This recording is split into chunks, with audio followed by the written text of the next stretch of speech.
Why do we listen to the critics and the cynics who says identity is something you can't buy?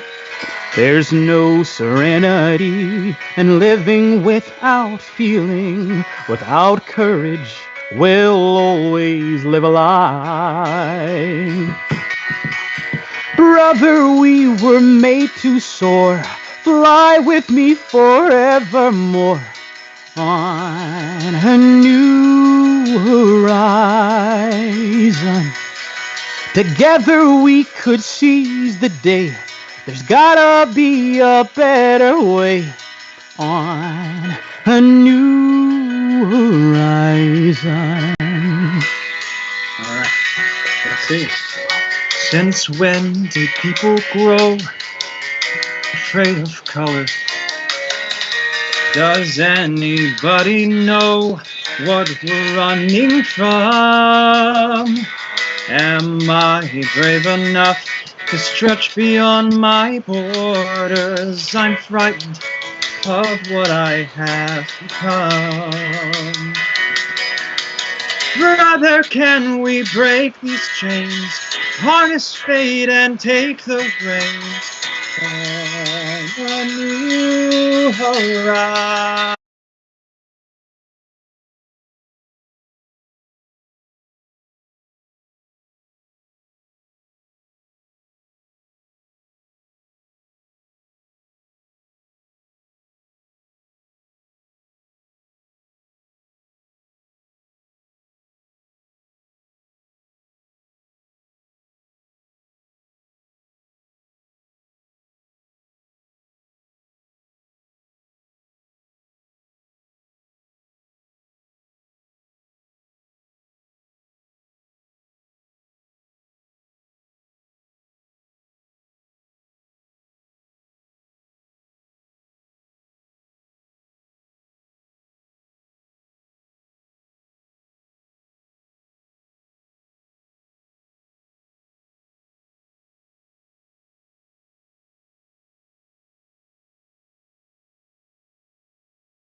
Here. Well, okay.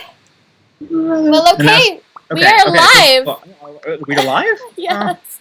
Live? I believe we are live. Hi, how's it going, guys? Wait a minute, can I see this on YouTube or just through Skype? I think you can see it on YouTube too, but it might slow you down. Hey, everybody. Kelly Lynn D'Angelo is here. I am moderating. I just want to be clear. It's so nice. It's so nice to speak with you. I'm one of the writers. Hello. And if you guys want to go around and totally like introduces yourselves, that would be incredible. How about we start with Mattio? Everyone's freaking out. They're like, oh, the Theos. They're so excited right now. Hey, how's it going? I'm Matt. I'm Matt Sanderson. I played Theo at the Rockwell. Was that right? Yes. The Rockwell? Yeah, yes. At the Rockwell Table on the Stage. Yeah. God, that was so long ago. I know, Matt. Yeah, no, I got brought in on one of the readings, and I stuck with it for a bit. But yeah, no, super cool to be back. I'm excited to be singing these songs again, and it's super cool to meet both of the Theos that I haven't met yet. So yeah. Yeah, this is exciting. This is the first time I think all three Theos have like been introduced to one another and or hung out and or sung together. For sure. Yeah. So that is absolutely crazy. Hey, Dillion, do you want to talk about who you are too? Hey, hi everybody. I'm Dillion Klena. I just was a part of the 54 Below show in New York, the second one, just this past February, and it was so fun. I'm very happy to see all these Theos. Actually, Joe, you're like, I listened to the album constantly, so I heard you, and I was like, I love your voice. It's so good. Matt, I actually saw you at Rockwell. Oh, you did? I did. I did see you in Rockwell. Okay. Oh, wow. And, yeah, it was great. I was just in love with the show. So I'm very thankful to be here. Thank you, Kelly, for having me. And Yeah. Oh, it's Awesome. just it's so beautiful just to see, the show is so, anyway. Well, before I ramble and get all sentimental, why don't we move to Joe? Hey, I'm Joe. I'm from Chicago, and I also did a 54 Below concert edition of Starry with the team. So yeah, I'm happy to be here too. Yeah, it's kind of wild thinking about how the show. So we started the show probably in writing it in 2017, early 2017, and then the iterations it's gone through and how much it's changed and how much it's been shaped with everybody involved with it. It's like it's a different show. So let me why don't we start with like chat? I think that'd be a fun place to start. People probably have a lot of questions for you guys. And then we'll eventually pop in and we'll do a song or we'll read a letter that inspired the song so people can learn more about what it was like for you guys to step into the role and the experience. And then we'll just go from there. So everyone's mostly just shouting that they love you. And they're Thank you. they're mostly just shouting Shouting all of thrios. us. I see a chat. Trio. Perfect. I love it. Hashtag threos.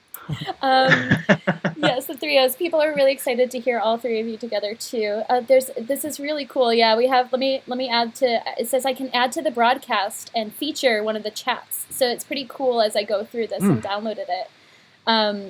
So I'm gonna label you as all threos for a little bit. So there's a big word that says threos right beneath you, stated by Anna. Anna, thank you for the threo post. Oh, here we go. We have a question from Emma that I'm gonna feature. Emma Neller, do you have a favorite Theo moment in the show? I love that question. Do you have a favorite Theo moment? So why don't we start with, let's move down the line the opposite way. Why don't we start with Joe from his experience last year at 54? If he had a moment that just like spoke to you, also from the album, because you were Theo on the album too. I would say one moment that spoke to me, it was actually during the concert, the first night, where Huck Walton, really incredible actor and vocalist, was singing Vincent's Wheatfields. And I was just kind of, for the first time, I was really hearing the lyrics through his interpretation. And I got choked up a little bit just sitting there admiring his take on that song, and in context of the show and everything, it's an emotional song to begin with, but his performance and his delivery really, like, I don't know, woke me up to the power in that song. So I don't know, I feel like that was a really profound moment for me and the show as Theo. I love that. I love the fact that a Theo moment was triggered from his brother's song. That's so beautiful. Wow. So moving down the line, I guess try to follow up with that one there, Dylan. Do you have a favorite Theo moment in the show? I do. The first time that I sang with Dylan in A New Horizon, that was like the best time ever, because I didn't really know Dylan yet. And like after we sang that song, we just totally clicked. And like, I don't know, he is such an incredible actor as well as a singer, and just to have his aura around, like especially during that song, I feel like we were a great match together. And that was like, I don't know, that was like the best feeling. I was like, oh my gosh, we're doing this, Yeah. And it was that moment that, like, we get those moments in this profession where we're like, see, that's why we do it, like those moments of like, wow, this is really great. And that was like probably one of the best moments of my experience out there. It's so beautiful. He, like, the transcendence of like the power of theater and art, just being able to kind of step into it. It's so present and it requires such a liveliness to it. And I think that being able to share that with somebody else is so special. So I'm happy. And Dylan gives a lot. He gives a lot, and you all give a lot. So it's so special, like, to have artists giving to one another. Like, there's no restrictions, there's no holding back. And I think actually, Matt, moving down the line on that one, you performed, you stepped into him, and you played him several times on the stage. Yeah. You worked with the book. Now, Joe and Dylan have both read through the book and workshopped with the book and have learned a lot about the book. But you had to memorize it, at least its first iteration of it, and step into the role. So tell me, do you have a favorite Theo moment in the show? Actually, you know what? it's so funny because it's the exact same basically as both you guys. It wasn't. I did have a really strong moment. I remember on stage with Red Vineyard, but I think the strongest moment I ever had was it was the reading that we did at your living room, and it was with Dylan was playing Vincent, and I don't know what happened, but I just was so overwhelmed with what was going on, and he just sang Wheatfields, and Wheatfields just like busted me up. I was sobbing, and I was like struggling to get through the end of the play, and I remember that I was like, wow, this is like, first of all, it was like my introduction to Dylan. I was like, okay, this guy is phenomenal, and I just really felt that connection between brothers in that moment. I really loved that moment, and it was a really powerful moment at the end when we were doing our dialogue for me. So it was, that definitely is the moment that I can remember as clearly. Do you what part of the dialogue? I'm not, I'm no holds barred here. I don't mind if you give people a little glimpse here or there, as long as you don't recite the full monologue. Well, no, I can't remember the full monologue. Yeah, you want to recite. It's the death dialogue, between the two, and in that iteration, it was just so, I don't know. In the moment, it was just so raw and powerful. So it felt really good to be doing it. And even if it was just a reading, like it was just me sitting in front of like a small living room with all of my castmates sitting next to me, and then I'm having this connection with my co-actor. It was cool. Yeah. Oh, that's so special. Thanks for sharing that moment. Mm-hmm. I didn't know that. So it's so interesting to see how the story lifts off for different performers, but in some ways, the story, like you can find what you need to, depending on where you are in your life as a performer, actor. Things are. They move just as organically as life does, because in the theater you only get the things right there in front of you in that moment. It's a live experience, and to see people live in the moment, it's so beautiful. That's why a reading, I think, could be as profound as a stage production. So that's really for sure. That's amazing. Really cool. We have a lighthearted one here, nice simple one that I want to know. And Matt, we already know your answer to this one, unless it's changed over the course of a couple of years. So we're going to start with you, Matt. If you could be any other character in the show, who would you choose and why? Did I have one that I knew? Like, yeah, you and Mariah both said the same person. Oh my God, I don't remember. I kind of like the fact that this is new now. This means that it could have changed. So. Well, I mean, I remember always thinking, man, I'd just love to play Vincent with the frantic energy and his music. I love the music.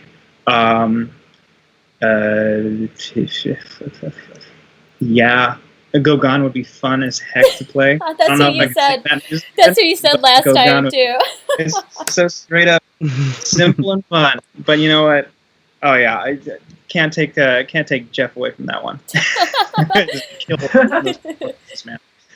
That is fair, and Gauguin is probably everybody's, in a weird way, dream. I don't know why. I don't know what it is about Paul Gauguin. I think it's maybe that everyone knows a Paul. Everybody knows a Paul. I know a Paul. Do you know a Paul, Joe? I know a Paul. Well, let's move to you, Joe. Let's move to you. If you could be any other character in the show, who would you choose? That's a tough one. That is a tough one. I'd like to have a crack at Joe, only because Enlightenment is such a good song that it's like, if we could somehow, I don't know, maybe an alternate universe. Oh no, maybe this universe. Vitrina van Gogh, maybe this universe, and Vitrina van Gogh and Beatrice van Gogh, the sister, and they're married to some guy named Joe, and he sings Enlightenment in that world. I'd want to be Joe. I love that, you know, and maybe once we hop over to Dylan, I'll explain a little bit about why that's not crazy. I think at least with this show, I don't think the idea of gender swapping or like I don't know. We can talk about that in a little bit. But Dylan, tell us, if you could be any other character in the show, who would you choose? I think I would have to agree with Matt. I would love to be Vincent, because I don't know. It's just like that. The energy, like he was saying, the energy of the character and the songs, like the melodies that he sings, they're so great. And I love the beginning of The Road. Oh, that's like the best. Like, over the weather, I'm over it. I just love that. Well, actually, you know what? Quite a few people are asking this. I think that, oh my gosh, everybody is asking you to sing Enlightenment now, Joe. Oh wow, the chat is very, very heavy, asking you to sing Enlightenment. Yeah, you started that conversation, and now it must happen. But Vincent, you know, Vincent and Joe and Theo, like they're such a triptych, and they share so much, but they're such different dynamics within each other. Like each one of them has maybe an anti-hero or a hero or a hero's journey. So it's a very unique show in that it's shared. It's a very shared protagonist story. It's a very it's hard to write, honestly, and it's hard to perform simply because there's no like star per se. It's more about what Starry means and kind of that shared quote unquote enlightenment. So I tied it all together. Moving down the line, somebody just said, "I see what you did." I'm not proud of that.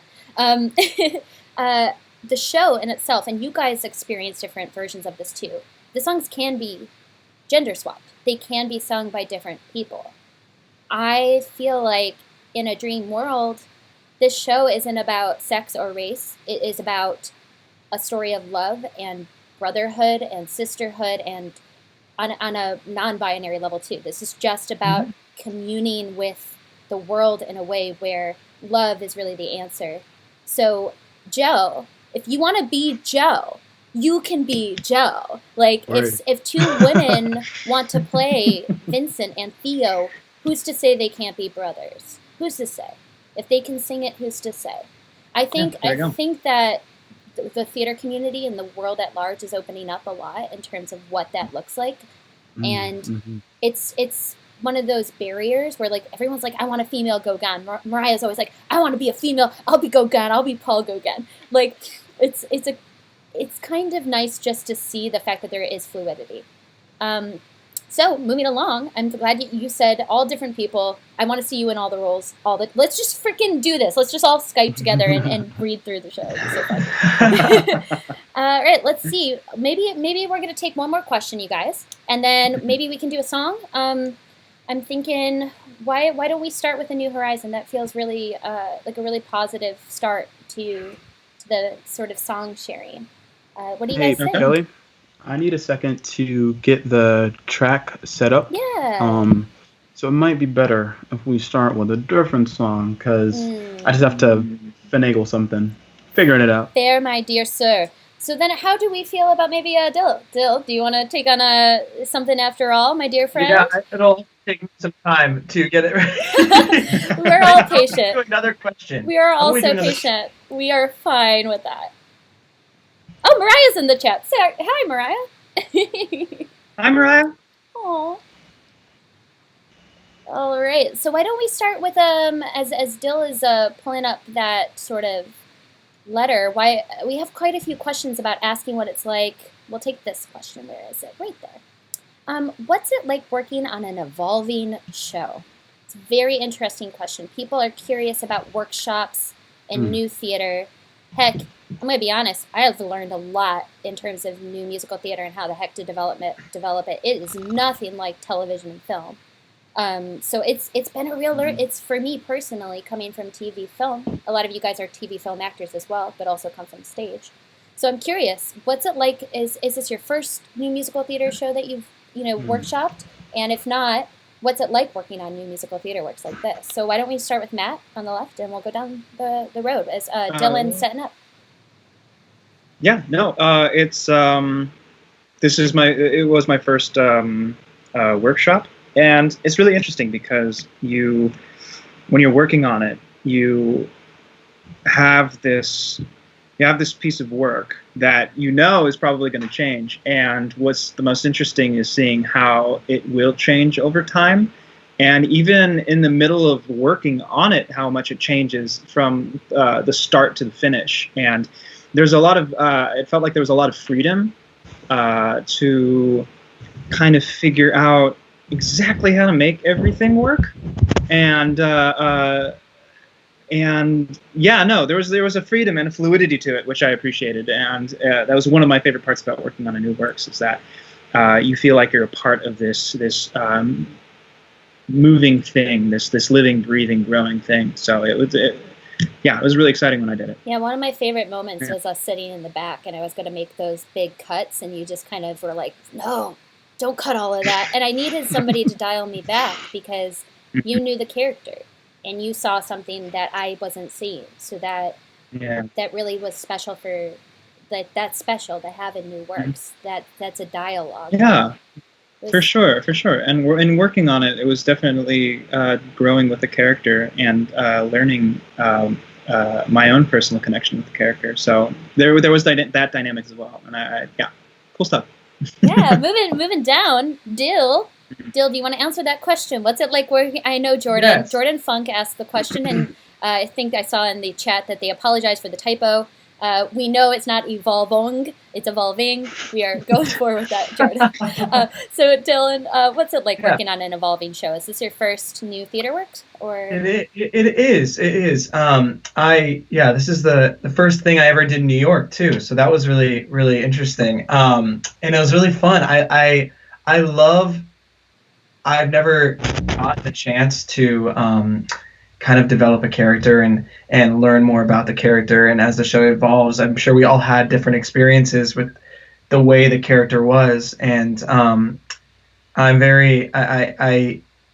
connected with the character, especially like when he looks at Joe for the first time, or like that love, like feeling that, that senior crush, like that freshman to senior crush, that like, it was so fun to really just build on the character. Like, Matt, you did such a great job with the character too at Rockwell. I loved it. I was like, and you're a big inspiration as I move this character along. And it was the best, finding the little quirks that I could add to the character. And I'm very thankful to have been a part of it. It's an amazing thing, and it was great. So thank you. Oh, look at these Papa Bears! Look at this Papa and Mom. I love the love. This is making me blush. I'm glad that only the boys can see me blush on this Skype call, because I look like a hot mess. Moving down the line, Joe, what's it like working on an evolving show for you? What was the experience like? Was it your first time? Yeah, it was my first time with a project like this, and it's still, I feel like it's ongoing, and it's still really insightful. Like, I'm learning a lot. I'm learning an awful lot.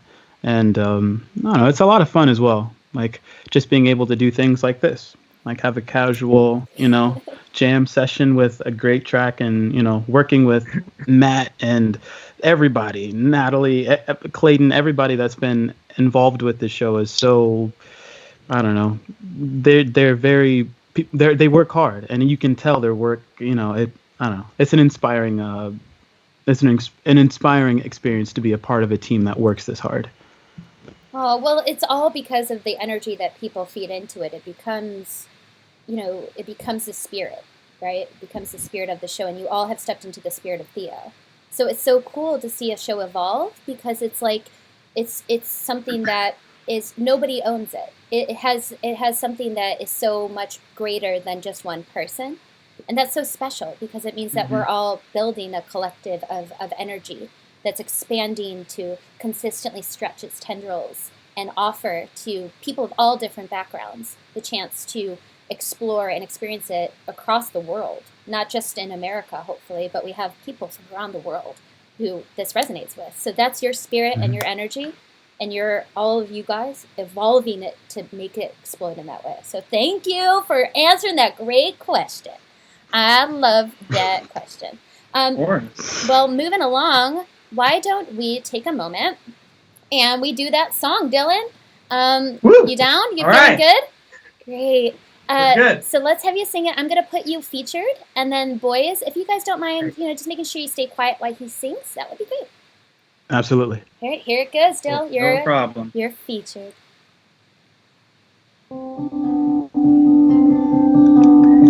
I know that it sounds crazy. You've every right to go. But before you walk away, there are some things you need to know.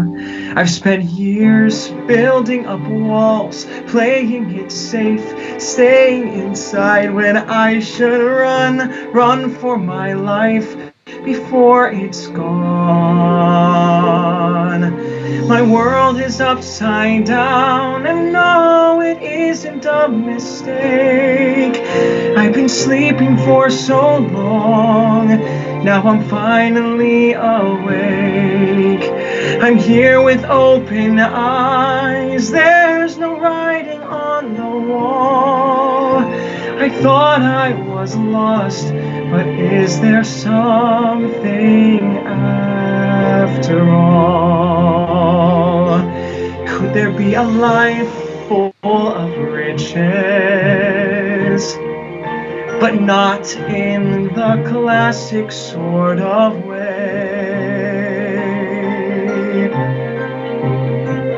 Variation, stimulation, every day an exploration, a life of joy and disarray.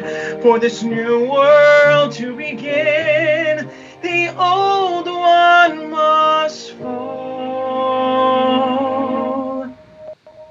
Tell me you believe that there's something after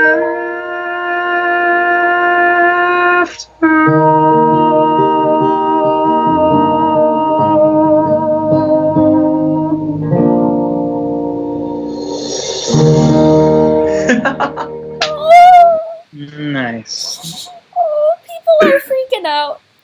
Oh. That's only the second time I've heard that song. Oh. Yeah. Do you want to elaborate more on that, Matt?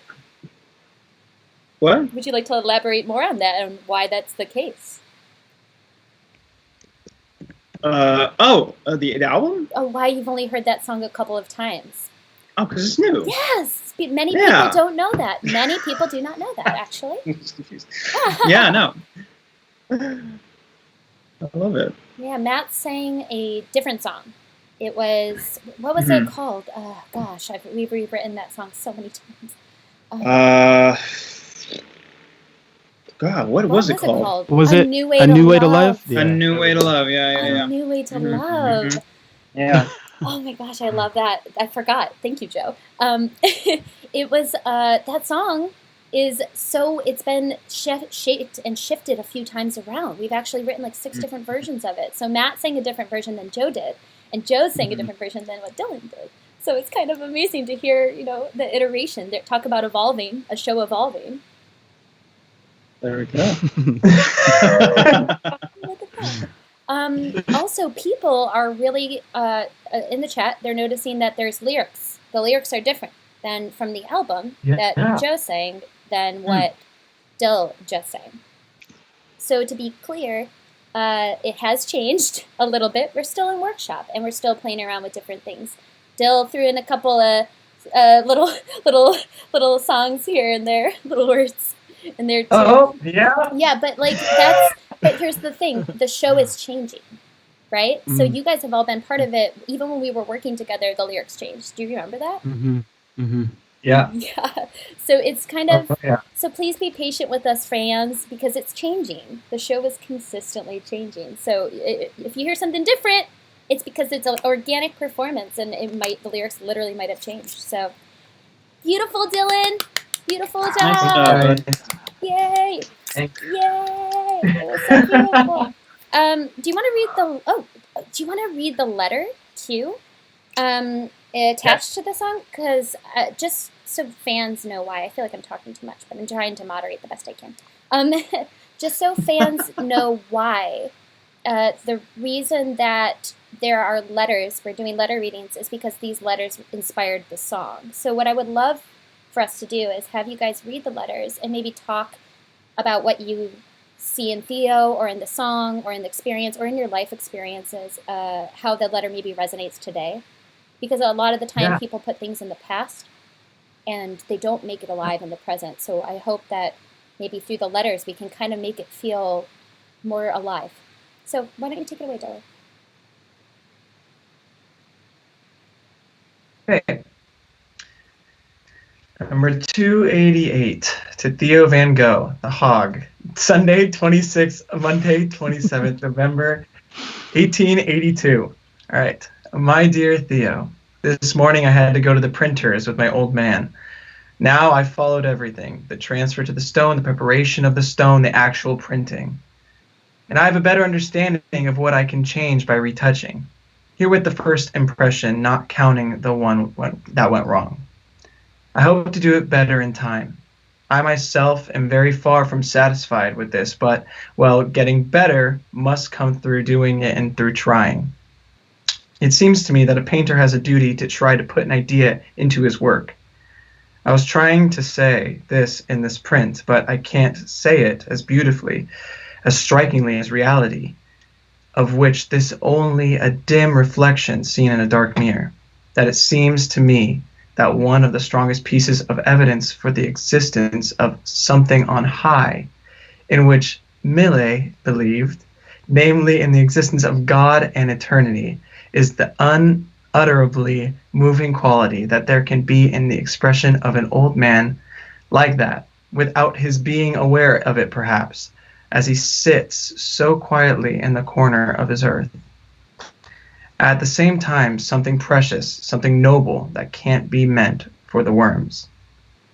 That painting, the Dahmeyer, must have been beautiful. It's puzzling that something that speaks as clearly as that, for example, isn't understood, or at least that the position is that, as you say, it isn't certain a buyer will be found, even at a low price. For many a painter, this is something intolerable, or almost intolerable at least. One wants to be an honest man, and one is. One works just as hard as a porter, and yet one falls short. One has to give the work up. One sees no chance of carrying it out without spending more on it than one will get back for it. One has a feeling of guilt, of falling short, of not keeping promises. One isn't honest as one would be if the work was paid for at its natural fair price. One is afraid to make friends. One is afraid to stir. One would like to call out to people from a distance like one of the old lepers. Don't come too close, for contact with me will bring you sorrow and harm. With this whole avalanche of cares in one's heart, one must set to work with a calm, everyday face, without moving a muscle. Carry on with daily life, try things out with the models, with the man who comes to collect the rent, in short, with all and sundry. One must cool-headedly keep one hand on the tiller to continue the work, and with the other hand, try to ensure that one does no harm to others. And then come storms, things one hadn't foreseen. One doesn't know what to do, and one has a feeling that one may hit a rock at any moment. One can't present oneself as somebody who can be of benefit to others, or who has an idea for a business that's bound to be profitable. No, on the contrary, it's to be expected that it will end with a deficit, and yet one feels a power seething inside one. One has a task to do, and it must be done. One would like to speak like the men of we must do this and that, first those, then the last will die. It's a duty, so it goes without saying, and nothing more need be added. Yet this is the time to combine and to speak. Or is it rather that, given that many have fallen asleep and do not wish to be woken up, one must try to confine oneself to things that one can finish alone, which one faces alone and has sole responsibility for, so that those who sleep can go on sleeping and rest. Now you see that this time I too am expressing more intimate thoughts than normally. You're to blame for this, because you did the same. Concerning you, this is what I think. You are, after all, one of those on watch, not one of the sleepers. Would you not rather keep watch while painting and than while selling paintings? I say this coolly, not even adding. This or that would preferably, in my view, and trusting to your own insight into things. That one runs a high risk of going under oneself. That being a painter is like being a forward sentry. This and other things that goes without saying. You mustn't think I'm so very afraid. Painting a borinage. What is that word? Sorry, borinage. Yes. Borinage would be something, for instance. That would be so difficult, so dangerous even, as is needed for a life in which rest and pleasure are quite a long way off. All the same, I would undertake something like that if I could undertake it. That is, if I couldn't foresee for certain, as I do now, that the cost would exceed my means. If I found others interested in this or similar enterprise, I would risk it. Precisely because at the moment it's really only you who cares what I do. For the time being, it's really only you who cares what I do. For the time being, it's in the dark and must remain there. So I'll find things to do in the meantime, but I'm not leaving in order to spare myself or anything like that. I hope it'll be possible for you to send something again, not later than December. Well, old chap, I thank you right-heartedly for your letter and a warm handshake in thought. Believe me, ever yours, Vincent. Yay. His Wow. letters, and can you imagine that is actually cut down from 6 pages? It was an even longer letter. Crazy. So I've read probably Did not expect it to be that long. Yeah. Most of his letters were so thick. So can you guys talk a little bit about like what you picked up and what the sentiment was? And that letter, just so you guys know, to a jumping off point, it was inspired by 2 songs. That song, Something After All, you can hear when he says, is there not something after all? He literally says that within the letter.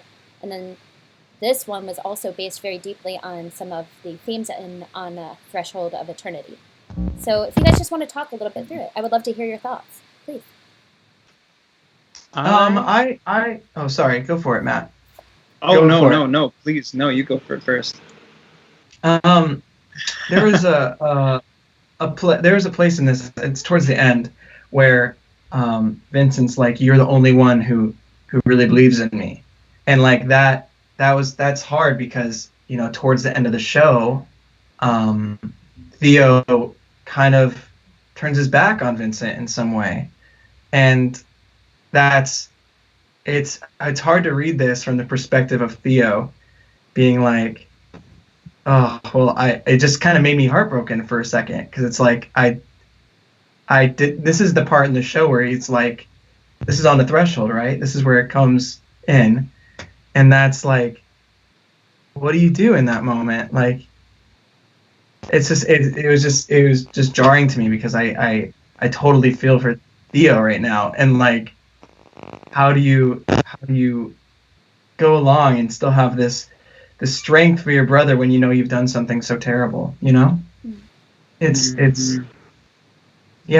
really eye-opening to be like, no matter what, Vincent was very positive, regardless of the outcome, through everything, very positive. Mm-hmm. And I feel like that really reads in this letter. Like, even though I've struggled, even though I've gone through a lot, I'm still going to be the best that I can be, regardless of what happens to me. And I feel like that's so special, and that's so resonant in this letter.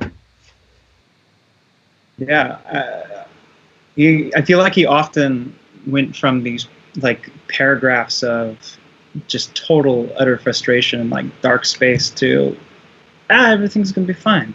I'm gonna figure it out. I'm gonna make it work. One of the things that I was getting, or one of the parts that I was reading more into, was the section where he says, "For me, a painter, this is something intolerable, almost intolerable, at least." And he continues to talk about like how, or at least it feels like he's talking about how he's just completely different than everyone else, and he has to pretend to be this person who, like,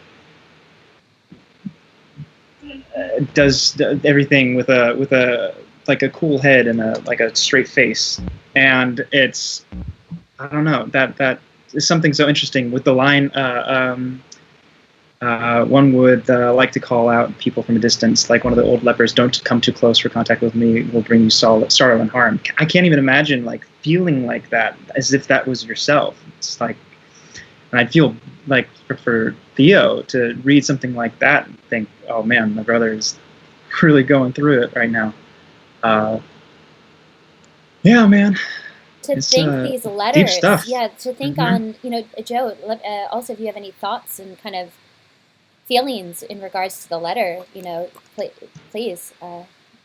I think with this letter, and what I've noticed in a lot of their writings to each other, specifically Theo and Vincent, they have such a deep relationship with one another that it's like you said, that this excerpt was not even the full excerpt of what he wrote to Theo. So in my head, when I'm reading their letters, there's, I mean, a variety of topics, but also just the closeness that these two have kind of intensifies everything that they talk about. Because I look at my relationship with, I have 8 siblings, and I mean, I text. Granted, this is different times. I text, I'm not using a carrier pigeon. I'm not sending messages in a bottle. So it's a little different when your boy lives far away. You want to write down everything. Like, I'm not going to talk to you for a month. I don't know if this ox is going to be able to get to you in time. So it's a little different. But you could tell the extent of their relationship, even in the way that he talks to Theo here, and at what lengths he goes to talk about just his psyche. Like he's, and some of this, I felt like he's just kind of like, yeah, this is exactly how I feel. Like, I'm not thinking about it. I'm not editing it. I'm just kind of like word vomit from the brain. And you only do that with people you are the most comfortable with. So I think it's interesting when Dillion made when he noticed the fact that Theo does kind of turn his back, and it all comes to this heightened point during On the Threshold of Eternity. It makes me, I'm like, oh, but you guys are so close. Like, it just intensifies. I don't know. Oh yeah, it's a good letter. I think that you guys highlight a really beautiful thing, and translating that power and that bond and that love and these letters to the present day. There is something to be said about that love transcending letters, transcending distance, and I'm just so happy that we get to explore this today, now, together, from a distance. There's something so beautiful and profound about that sort of dichotomy. So I'm glad we started with that letter, because I do think that's one of the harder letters that we're going to be reading today. That was when he was at a very specific down point in his life, Vincent reaching out to his brother. And we're all struggling right now. This is not something that we have to hide from those that, maybe you're putting on face and smiling for those around you that you can, but this is something where you should be reaching out to those around you if you need to, and you should be, like, look at how he used his words to pour out his emotions. That's so beautiful, and that takes a lot of vulnerability. Oh yeah, Vincent is anything. He's an extremely vulnerable guy. Yeah, I remember. And not afraid to show it. I remember when, Kelly, when we talked about, when we were going through the show, you were saying that whenever Vincent came into the picture and he kind of opened up Theo's eyes and really made him feel like more like himself. And really reading this, it opens up Theo's eyes to life again, basically. It's like he's been such a hard worker for all of his life, and getting to the place where he is now at this his business and everything. That's just how he when he gets his letters from Vincent, it totally just opens his eyes and lets him just kind of like sit down and like relax, puts his feet on the ground and really centers him. And that's what's so wonderful about this one, especially. I'm so glad we read through this one, and it's not like I share this with a lot of people. This is just for this moment with these Theos, and to kind of talk through where he is. It's so enlightening for me too as a book writer. Like, this is so So thank you for giving me this, you guys. It's giving me a lot to think about and ruminate on, and it's giving me hope. And I was like, let's spread hope. It's like, oh wow, this is really affecting me. I'm getting choked up. Anyway, why don't we kind of move along? Maybe do another song while we still have you guys. I would love to kind of keep the song going. You sound so good, you guys. So what do we think? Want to try singing a song, fellas? Yeah, sure. Yeah, for sure. Do you guys want to try maybe A New Horizon? How are we feeling, Joe? Let's get that I feel good. Can you guys see me? We can see you. You're lagging a little bit on my end. Okay. Yeah, just a little bit though. Nothing too crazy. Your audio is good though. Your audio's great. Okay. Mm-hmm. Well, all right. Well, cool. I can't see you guys. I got the spinning wheel of death. No. But Oh no. if you guys can hear me, then I think if you can see me too, I think we should be good to go. Yeah, we're getting nice stop motion glimpses of you. Yeah, it's good. Great. Gonna start voguing. All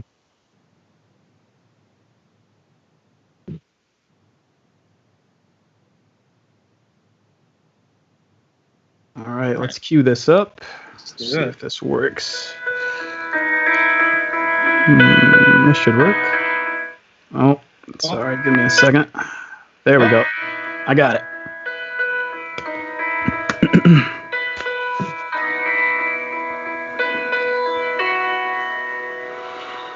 As children, we would wander with strength in every stride. The wheat fields were our kingdom when you were by my side. Stupid, fearless boys, far from all the noise. Then others came to play, and our castle went away. Still, I know somewhere within us, as hard as it may seem, we could make the sky our own by painting what we dream.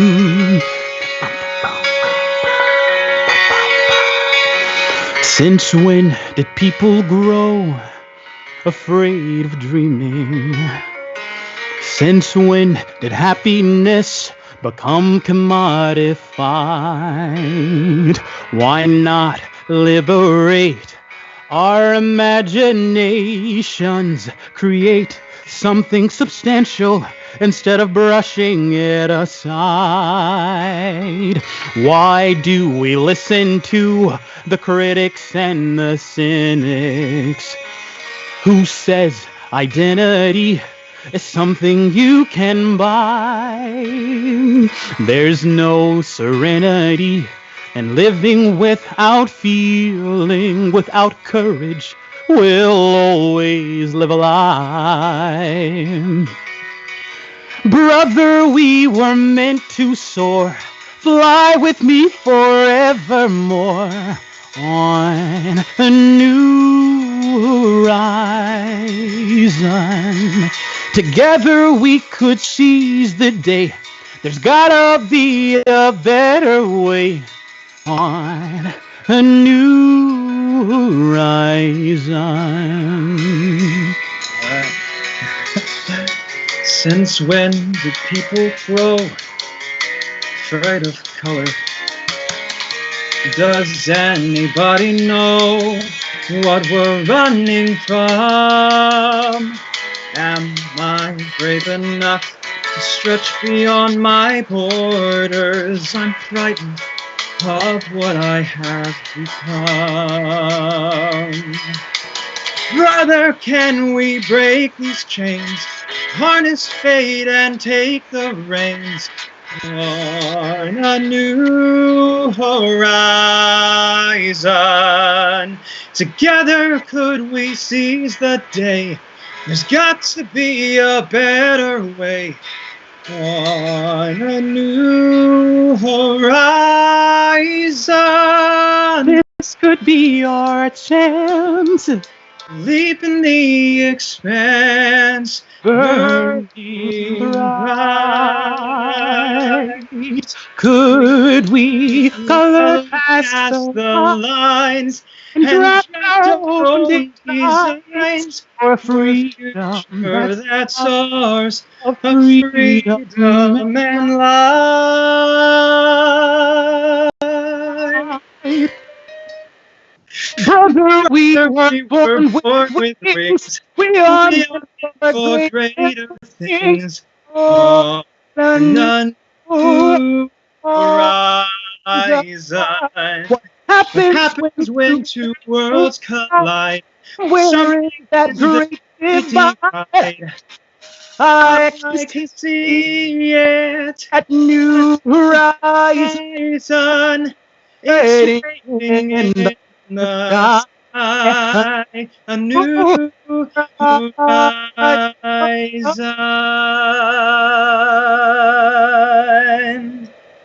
Yeah.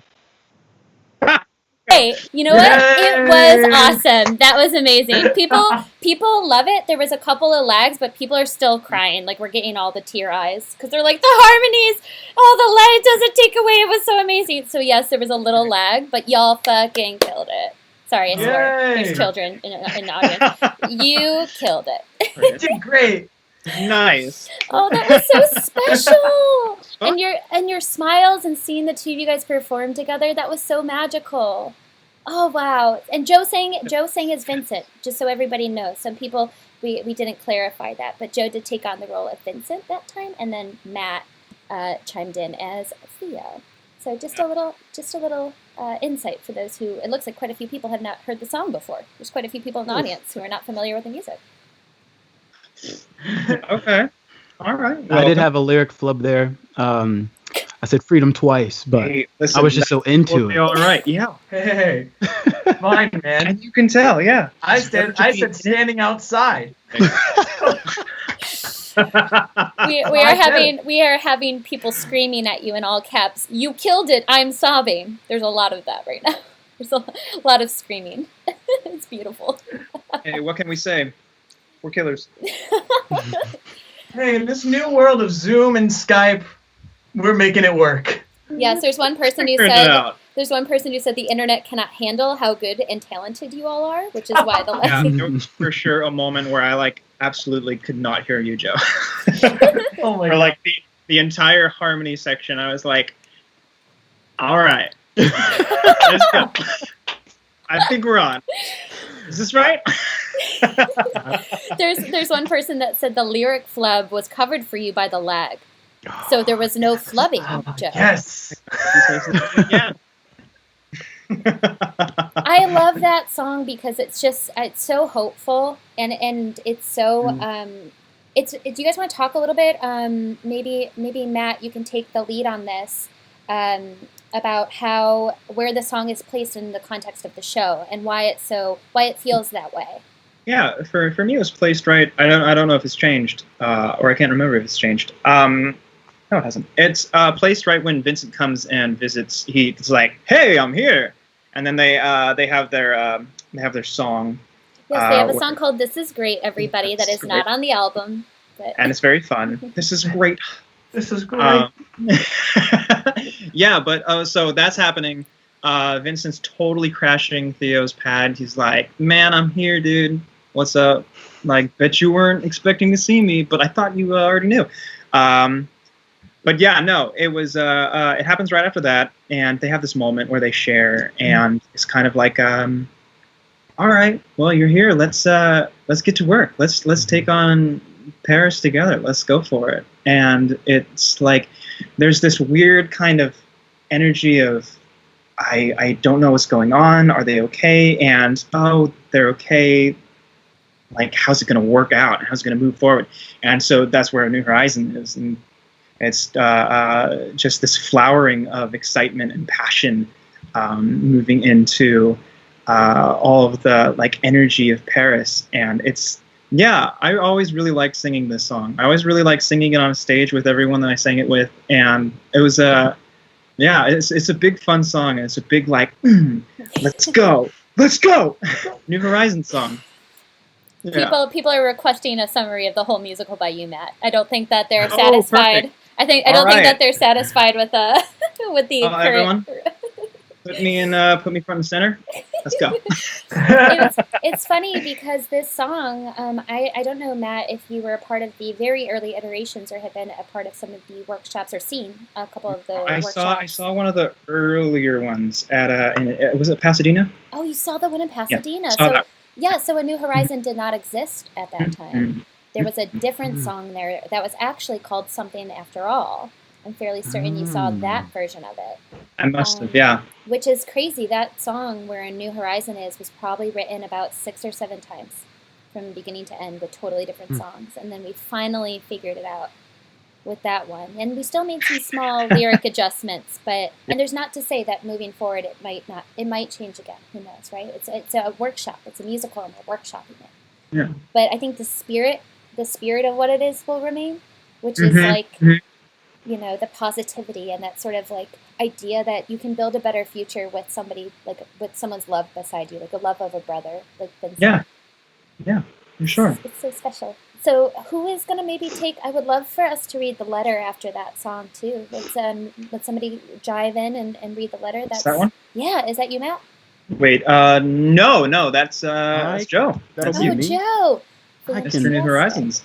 Yeah, I can read this one. Oh, and then some people were asking Dill, the letter you read, do you mind reading the top of the letter again? Some people want to look it up and read it again, the letter that you just read. So if you have the details or the date, they can look it up by that, which I think should be at the top of that letter. The date is Sunday the 26th and Monday the 27th of November in 1882, and it's number 288. So for those curious, that's much earlier in his journey with writing. That was 1882, and our show takes mostly place in the late 1880s. But it just shows you where he already was. That's even more insightful almost, right? In some ways, thinking about the timing of that letter. So let's dive in with Joe. Joe, I'm going to feature you. Cool. There we go. You're nice and featured. Perfect. So this is the New Horizon letter to Theo van Gogh on or about Sunday, the 20th of May. Whoa, this month, 20th of May, 1888. My dear Theo, what you read about your visit to Grugby has upset me, but at the same time, it reassures me that you went there. Have you considered your lethargy? A feeling of extreme lassitude could have been caused by this heart condition, and in that case, potassium iodide couldn't be blamed for these periods of stupefied exhaustion. If you remember how stupefied I was myself this winter to the point of being quite incapable of doing anything whatsoever apart from a little painting.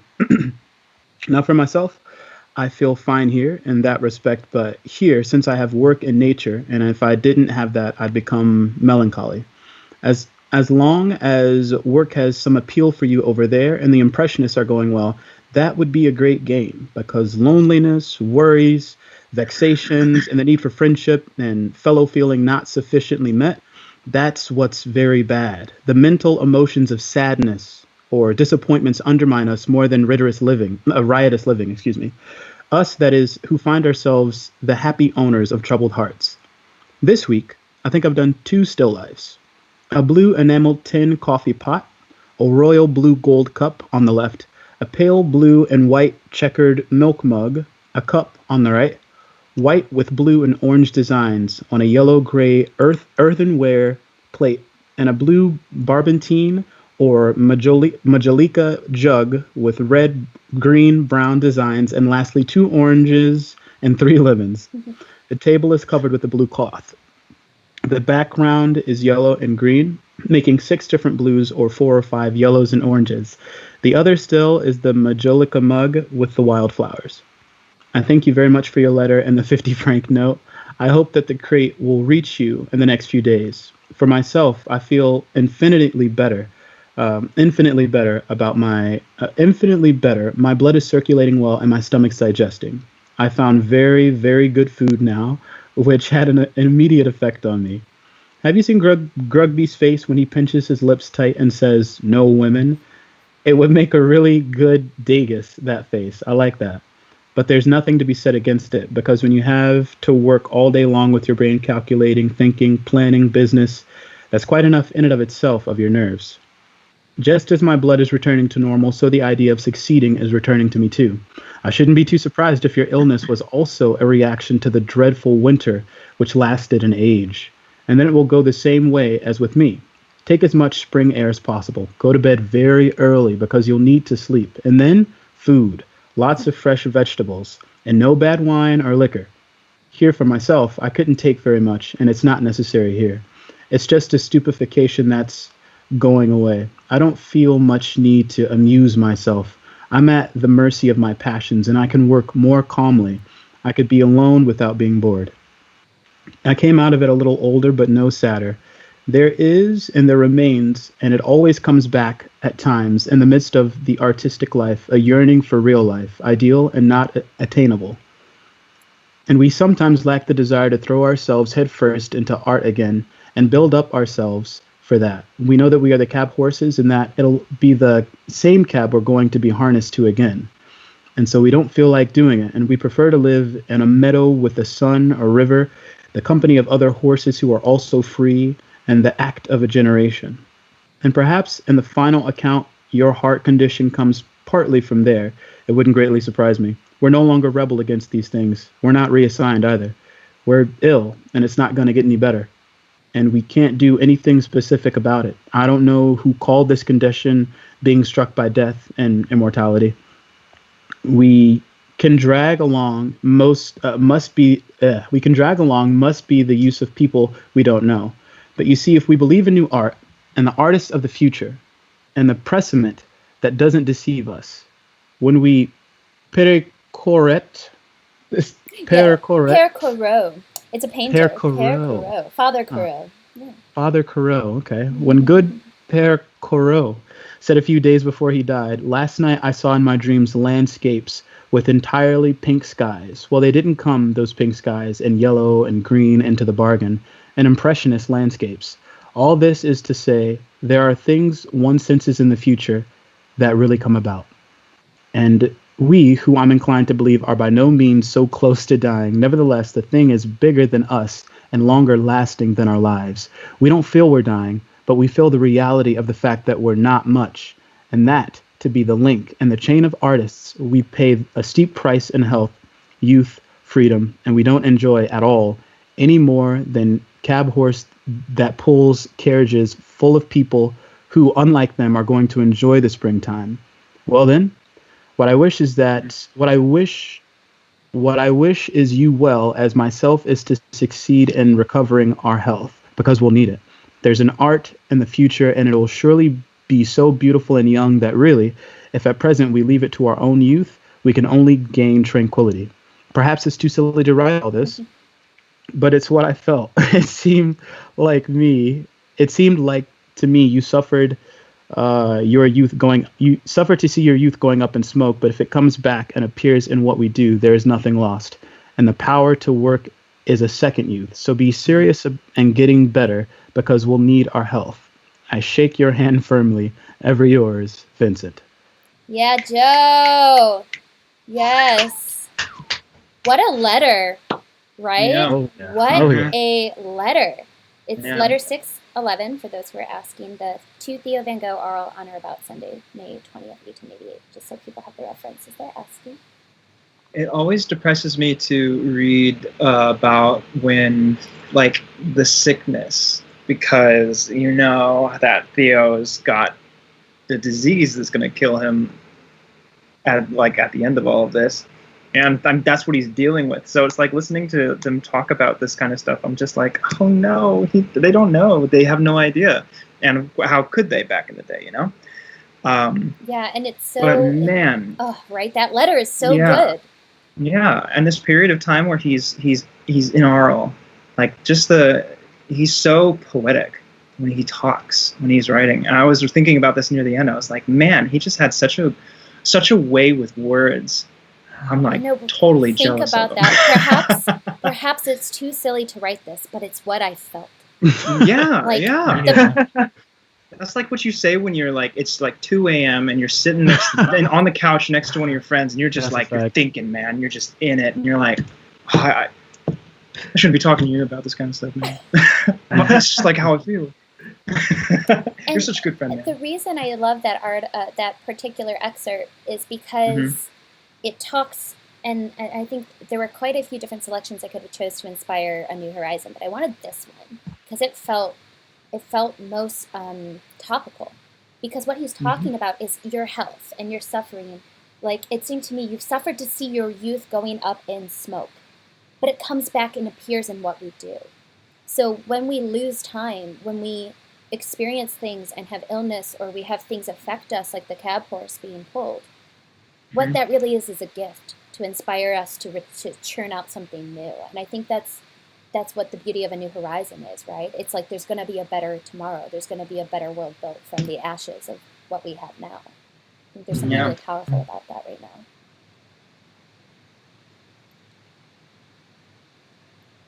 What? Sorry? Oh, sorry if I lagged. I was just thinking. I was getting reminiscent, and then I looked away, and then I looked up into this. I have a window. Sorry. And you lagged for a second, so I'm not sure if you were talking or. I got very melancholy.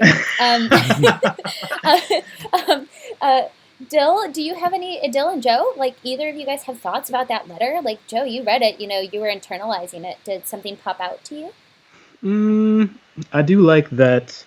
Vincent was also talking about his work very vividly in the letter as well. Like he was talking about colors, he was quoting other artists and stuff. So I like that it wasn't just a personal letter like, hey, this is how I feel. He kind of was talking about business as well as work, which is also why I think that this letter is very long. And at the end of it, he's kind of like, should I have written all of this down? Could I have broken this up? Should I have texted you? Maybe I could have called. Yeah, I think he's thinking those things at the end. It's kind of a lot. But times were different back then. So I kind of like that you can see, the artistic side of him, the professional business side. This is what I did, the, reds and oranges and greens and blues and all these colors. But then he also dials it back and gets really philosophical and is talking about, youth and putting your youth into work so that when you grow older, the energy of your youth still lives on inside of works. And I'm like, you're getting really philosophical inside of this, You were just talking about cups. Yeah. You were just talking about cups, I know, exactly. But this was 1888. This was in Arles. So this is May of 1888. This was before Paul Gauguin had moved out there. There were 6 months prior to Paul Gauguin's moving out. He was doing so well before Paul. That was reading all that. Oh. That was a vibe right there. That was a feeling right there, Matt. That I sighed along with you. That's such a bummer. And I totally agree. Like he kind of the philosophy of Vincent is what's so fascinating. And when you read his letters, it's interesting to see. It's a little sad when he doesn't become philosophical, because then something's wrong. When he's just talking business, that's not who Vincent is. So it's really interesting to see later on in his life when he's going through things. Some of his letters are just business, just talking business. And he kind of almost took on the mantle of Theo, who just talked business and just wanted to talk business. Like, it's so interesting to see that shift. And this letter is a really great example of how heady he was. And it's amazing. Dill, did anything pop out to you? Any line? No, I have to agree with Joe and Matt. His brain, I don't know, his imagery and his openness to talk about these things is just insane. And it's crazy. Every single letter that he writes it's filled with thought and philosophy, like you guys were saying, and just he's so positive even in the times that are negative. And that's what's so beautiful about these letters, is that no matter what problem was in their lives, he tried to make it better, and he tried to make it a positive thing. Like when he's talking about his paintings and the colors and stuff, like, or when he's talking about youth and you want your youth to be brought in a painting so that your legacy lives on forever, like that kind of stuff is like so important. It even resonates today. And that's the beauty of these things, these letters, is that there's pieces in it that everyone can resonate with any point in time. And that's it's beautiful, the positivity of his whole entire aura. And that's crazy that we can figure that out through his writing and his letters. It's just, we didn't know him as a person, but we know him through his letters, and that's what's so beneficial to us today And from learning You know how what I think Shakespeare did. I think is interesting. Like we're looking at his letters and Theo's letters and letters that these people used to write to each other. Could you imagine if after you pass on into your next life, someone grabs your phone and they go through all of your texts and your emails and they're like, "Wow, this person was," you know what I mean? Like they just start dissecting. How like, funny is it that you brought it up? Because one of the letters, I don't remember out of the 3, it started, and I think I left it in there, but it was a very long letter, so I had to modify it. But it started with, "Please don't tell anybody else about what I'm about to tell you." It literally started. That's so funny. The letter started with that line, and I was like, "Oh my gosh, Joe, you're so right. This is like someone getting access to all of your like texts between your friends." Mhm. But we're not very eloquent these days. It's more like a, "Hey, how's it going? What's up, bro? Mhm. Doing good." Yeah. And there's somebody actually brought up a really interesting idea. I wish we had more letters from Theo, because it would be interesting to Yeah. see the responses. Same. And there's not as many letters from Theo to Vincent. We have a few of them, but it's because Theo was the one who kept all the letters. He loved all the letters from his brother. That's why they always say "Dear Theo," because he was the one who collected it. Vincent liked to move from location to location. He liked to get rid of things. He liked to throw things out. He would rip canvases that he just made apart. He had a lack of preciousness in his artistry because he just wanted to churn out. So you can tell that his sentimentality wasn't focused on objects, but was focused on the life that he was living and the people he was around.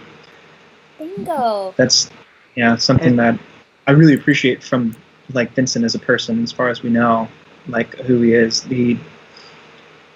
I just wonder what kind of person and what kind of energy he'd put off in a modern world today. Like, what would a modern Vincent be like? Dylan Saunders. You know what I mean? JK. But also, that's pretty funny. Yeah. Full of love, I think. That's why I say that, because I think Dylan's full of love, and he has a lot to offer. Oh, for sure. And I think that a lot of people who have stepped into that role have to be full of love. Like Huck. Huck's heart was so full of love. Oh my God, yeah. Huck and Dylan, they're two completely different Vincents, but they both embody and give so much life to Vincent in different ways. But they are the two kinds of people that you just can't look away from when you're watching them perform. And it doesn't matter if they screw up or if they sound a little off. Oh my God, you're just like, I'm engrossed. I think you're wonderful. I think the same can be applied to all three of you, just so you know. Think about this being shoved back at y'all. Yes, all three. turning it on y'all. Everyone wants me to, I know it. So I'm turning it back on you three. Because you all give so much to him. You give so much to Theo. And because we don't have letters from Theo, we only have Theo as much in the context. We have a lot from Joe, because Joe kept her letters as well. So we have a lot of letters between Joe and Theo. And we have letters, a few of them, that Vincent kept, not many. So the context of Theo, you guys are stepping into a role that isn't quite as... There's a lot more in the subtext. It's a subtextual role. And that's hard to do as an actor and performer. So the three of you have given him so much life because there's not as much to pull from in terms of source material. Absolutely. Yeah. I think when I was doing Theo, I spent a lot of time learning about his history through that book that you lent me. Oh yes, I did lend you that. Yeah, book. it's a great book, and it gave all these details and insights. You're talking about A Brief Happiness, correct? The book A Brief Happiness. So people know. Yeah, a super expensive book that you can't. It's very hard to find, but your local library might have it. So I would recommend, very good. And especially with everything going on, you might be able to have access to it. So if you're curious what Matt's talking about, it's called A Brief Happiness. Continue, Matt. Oh, yeah, no, of course. It's a really good book. I didn't remember the title, so thank you for that. Yeah, please find it if you can. Because it's more on the relationship between Theo and Joe, but that gives you an insight. There's a historical, it's a third person and a first person information that's been gathered for it. And since there aren't a lot of letters from Theo, you can develop an understanding of who he was through the letters that he received from people, and through what the book that I read, like through his history that we know of so far. And that's where I was coming from when I was developing my version of Theo, was trying to like be generally historically accurate for the kind of guy that he was, at least who he was written about, and how Joe talked about him, and how Vincent talks about him. But man, yeah, no, please find that book. It's so good, isn't it? I know, and in the future, it's like $90. I know, on Amazon. It's so expensive, but it's so funny because I would have handed it off to Dylan and Joe, but because we did more cabarets and casual readings, I said giving you guys like a 500-page book and being like, hey, so you're gonna sing a cabaret. Here's a 500-page book on the whole conceptual idea of who Theo is. But down the road, if you guys are curious too, I'll totally send it your direction. Like if you just have general curiosity and want to read some letters, it's a really good book. Cool. Great. So we're coming close to 6:30, so I want us to be sure to end so that way we can make sure that there's a Star Kids stream that's going to be happening, I know, in about 15 minutes with dear old colleagues and friends afar from our Starry world too. Yes. So, Focus, right? Yes, I'm really excited. I'm going to be watching it too. So I'm gonna check it out. Yeah, just be casual on it. But why don't we finish up with the letter? Why don't we do the letter first of Red Vineyard? And then we sing the song together. And again, there might be lag, but it's about the spirit of the song and the fact that we're going to have all three of you guys sing it, which I'm really excited about. So let me feature you, Matt, as we go into the letter. And then maybe we can take, if we have time, we'll take one or two more questions and answers, guys. Okay, so Matt. Okay, so the Red Vineyard. Vincent van Gogh to Theo van Gogh, 7th of November, 1881. Old boy, this letter is for you alone. Will you keep it to yourself, won't you? I should not be surprised, Theo, if my last letter made a somewhat strange impression on you. But I hope the impression has been such that, as to give you some idea of the whole situation, I tried to indicate the proportions and planes with long, straight charcoal strokes when the necessary auxiliary lines have been traced. Then we brush off the charcoal with a handkerchief or a wing and begin to draw the more intimate details. So this letter will be written in a more intimate, less harsh and angular tone than the former. In the first place, I must ask you if it astonishes you at all that there is a love serious and passionate enough not to be chilled ever even by many nevers.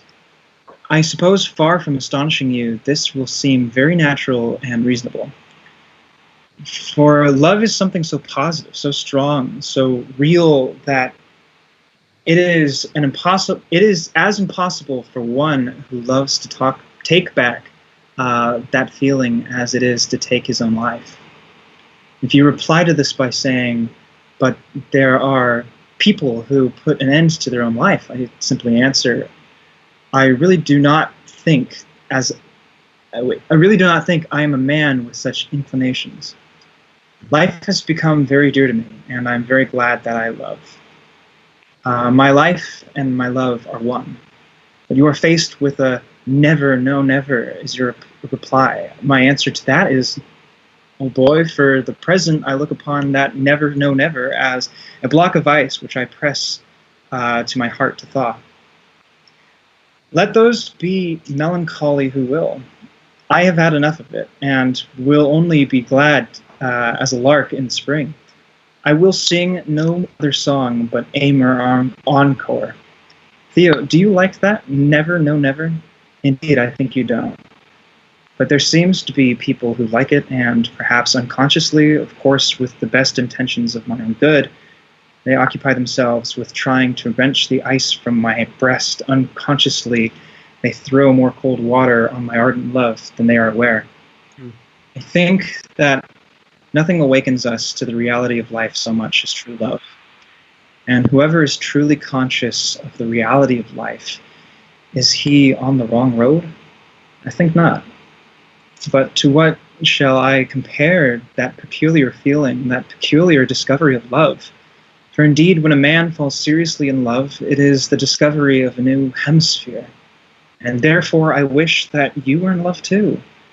But then a woman must come into your life, however, and as with other things, who seeks will find. Who seeks will find, and through the finding itself is due simply to luck, not to any merit of their own. And then it is great surprise. It is a great surprise when you have found someone, and if you find yourself faced not with a yes and amen, but with a never, no, never. It is not pleasant at first, but terrible. But as Uncle Jan rightly says, the devil is never so black as he is painted, so it is also with a never so, no, never. However it may be, write to me soon, believe me. Yours sincerely, Vincent. Yeah. Isn't that a beautiful, beautiful letter? Yeah, it's great. I love it. He essentially writes a script. It's almost like a dialogue. Yeah, seriously. It's like an old Shakespearean dialogue, really, like with the never, no, never, and is your reply. Man, though, it's so interesting how he goes about like saying how no, never, no, nevers, they're like so terrible, and like it's just we hate it. And then, but he focuses more on this like positive, like love. It's like if you find love, and it's like my love is my life, or like my life is as love, or whatever. And this like passion, and it's actually kind of sad because he's saying it's like I'll never take my own life. He does say that in it. He does. Yeah, and it's kind of, it's like in that it's sad in a way, but there's so much hope, and so like much. His and weight in love gives you so much like passion. Sorry, I don't mean to interrupt, no, but please, that letter means so much because it's he's predicting the future a little bit in it by saying never, no, never. You'll find yourself a woman, and when you're presented with never, no, never, you'll respond back with never, no, never. And it's this really interesting foresight where if you love somebody enough, if something is true love, if something brings you to another hemisphere of love, that you're working from, it's all meant to be. There's a serenity in it, and a through line that I think carries in especially Red Vineyard. Yeah, and like at the end, is the devil is never so black as he is painted, so it is also with never, no, never. It's like never know, and it's your perception that it is really bad, like it's a bad thing to hear, and you change your perception. It's not as bad as you think it is, and it's really kind of like it ties into the kind of profession that we're in, like the amount of no's than yeses than we hear. It's like we have to just deal with that and like move along and just know that it never means as much as you think it does. Exactly. And it's up to you to keep on going. It's up Find to you the love to internalize in your life. it. Exactly. Do you internalize it, and do you let it eat away at you, or do you fight against the power it's trying to take over you? I think that's very curious. Yeah, it's funny how you say the never, no, never thing. Like we get so many no's in our profession. Like that's how that. But that's that's the beauty of it. That's what keeps us going. And that's like no, never stop going. Like keep going. Respond with a no, never, no, or no, never, no, never. Yeah. Like, just never stop. And that's what's so great about Vincent in this letter too. This is it. This is like the positive energy that we've been talking about. It just never stops. You just have to keep going, and that's what was so beautiful. Yeah. And Joe, do you have any thoughts on this as we wrap up on our letter talk? Yeah, I didn't want to mention how I felt about his. You can kind of see the personality of their relationship a little bit, especially towards the beginning of the last two letters when he's like, "Oh, hey, chap. Hey, old boy." I love the bro-y kind of energy that they have through letters. And then he's really just saying sup. Yeah, bro. exactly. Oh, old chap, old boy. I'm like, that's cool. I like that. My next text. How's it going, old chap? Excuse me, what? How's it going, old chap? Old chap. I like it. Yeah, there's a camaraderie and a comfortability with him and his brother that you do feel like you're reading something intimate. And that is something to go and keep in mind if you are going to read these letters. This is intimate letters between two people with intimate thoughts in the context of a very different time. But so much of it so much. Ooh, a doggy. I hear a doggy. They're my dogs. Oh, They're I barking love right them. now. I love them. Well, yeah, I think they agree. I think they agree with the sentiment. Is that it's the idea that, you know, we can read this text, it can feel so ancient, and we can get caught up in the semantics and the history. But what you should really pull from these letters is the love and the relationships, because history is just as alive today. We can make it alive. We can learn from it, and we can grow from it, and we can cope with it, because they were going through a lot of things during that time period. And I feel like every time I read these letters, it depending on where we are in the world, it gives me new life. So, fellas, thank you for, you know, essentially, like, some people said I sound like an English teacher, so I guess thank you for letting me be your English teacher. Some people are like, you sound like an English teacher, Kelly. I'm like, I hope I don't. I hope only in this context. Okay. But I'm so thankful that we get a chance to kind of like mind meld, especially from a distance, and just talk through this sort of love on his birthday. Yeah. On his birthday. Happy birthday, Theo. Happy birthday. It's so special. Happy birthday, Theo. So with that, do you guys want to sing Red Vineyard, and we'll probably say goodbye right after that? I feel like Let's do it. Let's do it. Okay. Let's do it. Let's try to do it. Let's try, and please be I'll patient get with it us, set up. you guys. Thank you so much. I see all of the comments in chat. We're reading through them all. We really are excited to have you be a part of this experience for those live and who are going to see it after the fact. Just know that we're all here, and we're spreading this love, and we're a part of this sort of hopeful movement that allows you to feel like your theater family isn't gone. We're just waiting. We're waiting right now. Everybody's waiting, and we're all going to be together. Yes, we're all going to be together at that next shape or that next step, whatever it looks like. And the theater community is going to do its damnedest to try to find an avenue as soon as possible. And this is what we have right now, and isn't that beautiful? So we have this, so thank you, guys. Yeah, thank you so much for hanging out with us. Yeah. We're just Thanks for we're hanging just out. a bunch of guys and Kelly, and yeah, thank you. I don't know what the comments are saying, but I'm assuming they're all great, so I love you guys. Guys, I love this. This is like the first time I'm meeting both of you. Like, Yeah, this no, is so same. cool. Yeah. I've just seen you guys, and I've heard you guys, but I've never met you guys, so it's really cool. The Nice to Theos, kinda the meet you. Theos, you guys all Are we have gonna to be be friends? friends. Oh, I guess we have to. Oh yeah.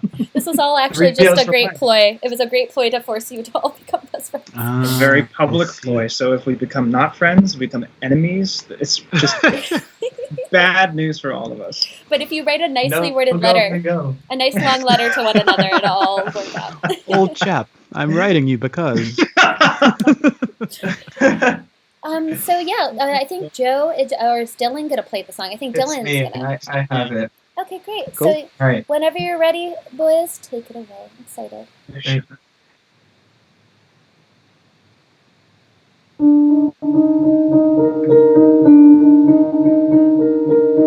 Oil on canvas, a piece of burlap, purchased by a woman at the door.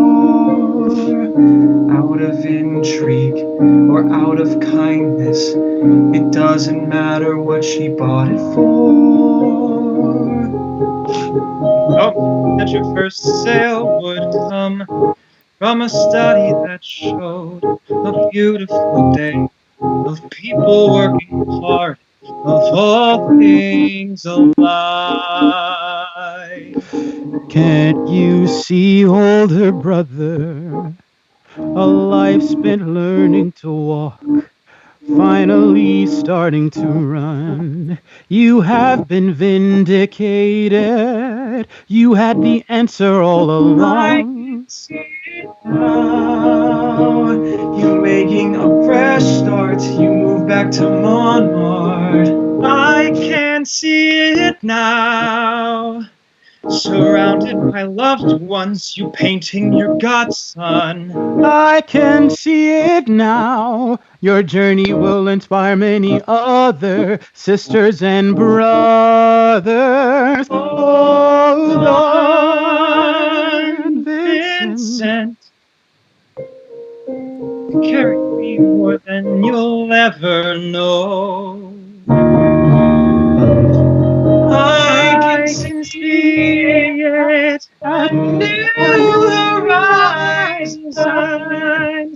It's waiting in the sky. A new horizon.